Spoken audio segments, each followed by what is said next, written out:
आइए जानते हैं आज की कुछ प्रमुख अंतर्राष्ट्रीय खबरों को। पहले एक नजर आज की हेडलाइंस पर। रूस यूक्रेन युद्ध को लेकर पीएम मोदी की high level meeting, Doval Rajnath ने सुरक्षा तैयारियों पर खींचा खाका। कांग्रेस में उठापटक, सोनिया प्रियंका दे सकते हैं इस्तीफा, खड़ेंगे या वांशिक हो सकते हैं कार्यकारी अध्यक्ष। यूपी में मुख्तार अंसारी के बेटे अब्बास को भारी पड़ेगा हिसाब किताब वाला बयान, पुलिस ने हेट स्पीच मामले में कसा शिकंजा। चीन में कोविड-19 के दैनिक मामलों की संख्या 2 साल में सबसे अधिक, करीब 2000 नए मरीज मिले। सफाई कर्मी की नौकरी नहीं छोड़ेगी चन्नी की, हराने वाले आप विधायक की मां बोली, झाड़ू मेरी जिंदगी का अहम हिस्सा। चुनाव में करारी हार के बाद फिर बीजेपी से गठबंधन के मूड में शिरोमणि अकाली दल। आजमगढ़ में खौफनाक वारदात, सोते समय गला रेतकर नानी और नातिन की हत्या, दोहरे हत्याकांड से सहमा इलाका। यूपी में भाजपा की जीत के बाद युवक ने जलाए शैक्षणिक प्रमाण पत्र, बोला अब नहीं है नौकरी की उम्मीद।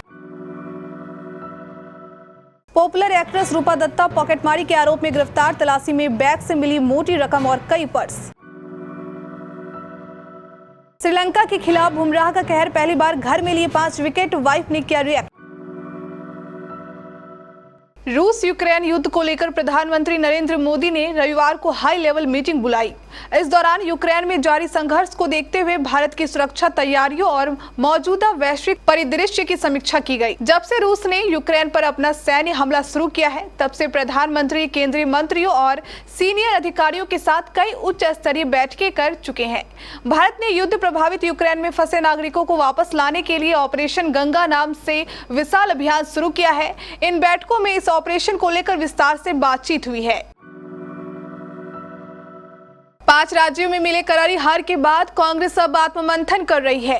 कमेटी की बैठक होनी है, अनुमान लगाया जा रहा है इस बैठक में सोनिया गांधी अपने इस्तीफे की पेशकश करेगी। अगर सोनिया गांधी के अंतरिम अध्यक्ष के तौर पर इस्तीफे की पेशकश पर आम सहमति बनती है तो कांग्रेस के वरिष्ठ नेता मल्लिकार्जुन खड़गे या मुकुल वासनिक को फिलहाल पार्टी का कार्यकारी अध्यक्ष बनाया जा सकता है। चर्चा इस बात की भी है कि उत्तर प्रदेश में कांग्रेस के इतिहास में अब तक के सबसे बुरे प्रदर्शन के बाद पार्टी की राष्ट्रीय महासचिव प्रियंका गांधी भी अपने पद से इस्तीफे की पेशकश कर सकती है। मऊ सदर विधानसभा सीट से रिकॉर्ड तोड़ जीत हासिल कर विधायक बने मुख्तार अंसारी के बेटे अब्बास अंसारी की मुश्किलें कम होती नहीं दिख रही है। अखिलेश यादव के नाम पर अधिकारियों को धमकी देने के मामले में अब्बास अंसारी पर पुलिस ने शिकंजा कसना शुरू कर दिया है। हेट स्पीच के इस मामले में मऊ पुलिस ने अब अपने 5 के दायरे को आगे बढ़ा दिया है। अब्बास के खिलाफ कुछ और धाराएं भी लगाई गई हैं। बीते 5 मार्च को 4 और धाराएं 186, 189, 153 ए और 120 बी बढ़ाई गई। इससे पहले 4 मार्च को पुलिस ने पहले 171 एच और 506 आईपीसी की धारा में मुकदमा दर्ज किया था। राष्ट्रीय स्वास्थ्य आयोग ने रविवार को बताया कि चीन की मुख्य भूमि पर शनिवार को कोविड-19 के स्थानीय तौर पर संक्रमण के 1807 नए मामले आए, जबकि 131 मरीज आयतित हैं। आयोग ने बताया कि स्थानीय संक्रमण के जो नए मामले आए हैं उनमें 1412 मरीज जिलिन प्रांत के हैं, जहां की राजधानी चांगचुन में चीन ने कोविड-19 के बढ़ते मामलों के मद्देनजर पिछले शुक्रवार को लॉकडाउन लगाने का आदेश दिया था। इस शहर में करीब 90 लाख आबादी रहती है। प्रशासन ने चांगचुन के अलावा हाल में सोंगडोंग प्रांत के यूचेंग में भी लॉकडाउन का आदेश दिया है, जिसकी आबादी करीब 5 लाख है। आयोग ने बताया कि जिलिन के अलावा सांगडोंग में 175, ग्वांगडोंग में 62, सांगसी में 39, हेबई में 33, जियांगसू में 23, तियानजिन में 17 और बीजिंग में 20 नए मामले सामने आए हैं। पंजाब विधानसभा चुनाव में भले ही आप उम्मीदवार लाभ सिंह उगेके ने निवर्तमान मुख्यमंत्री चरणजीत सिंह चन्नी को हरा दिया हो, लेकिन उनकी मां सफाई कर्मी की नौकरी छोड़ने को तैयार नहीं है। लाभ सिंह की मां बलदेव कौर एक सरकारी स्कूल में संविदा सफाई कर्मचारी है। बलदेव ने उस वक्त सभी को हैरान कर दिया जब वो शुक्रवार को झाड़ू लेकर ड्यूटी के लिए पहुंच गई। एक दिन पहले ही उनके बेटे ने कांग्रेस के सीएम उम्मीदवार को 37,558 के बड़े अंतर से हराया था। बलदेव कौर ने कहा कहा, उन सभी ने सोचा कि मैं अपने बेटे की जीत के कम से कम एक दिन बाद काम पर नहीं आऊंगी, लेकिन मैंने साफ कर दिया है कि मेरा बेटा विधायक बना है, मैं नहीं। मैं अभी भी एक संविदा सफाई कर्मचारी हूं, मुझे अपनी नौकरी क्यों छोड़नी चाहिए। पंजाब विधानसभा चुनाव में शिरोमणि अकाली दल को अपमानजनक हार मिली। इस हार के बाद अब से भारत की सबसे पुरानी क्षेत्रीय पार्टी के भीतर मंथन की संभावना है। कहा जा रहा है कि अकाली दल फिर से बीजेपी के साथ जाने की तैयारी में जुट गया है।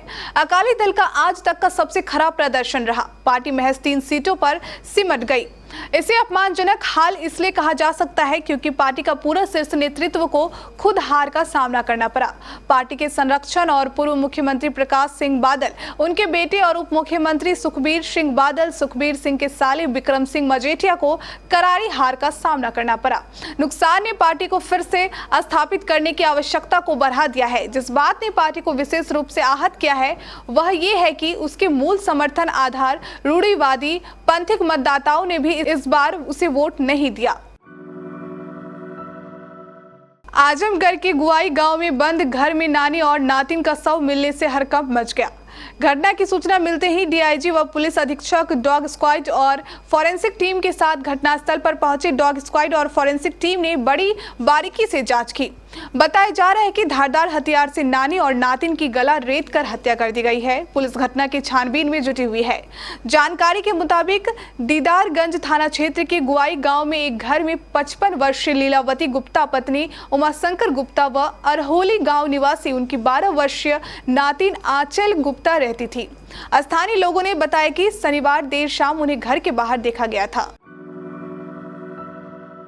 उत्तर प्रदेश विधानसभा चुनाव में भाजपा की जीत के बाद मैनपुरी के करहल में एक युवक ने अपने हाई स्कूल और इंटरमीडिएट के शैक्षणिक प्रमाण पत्रों को जला दिया।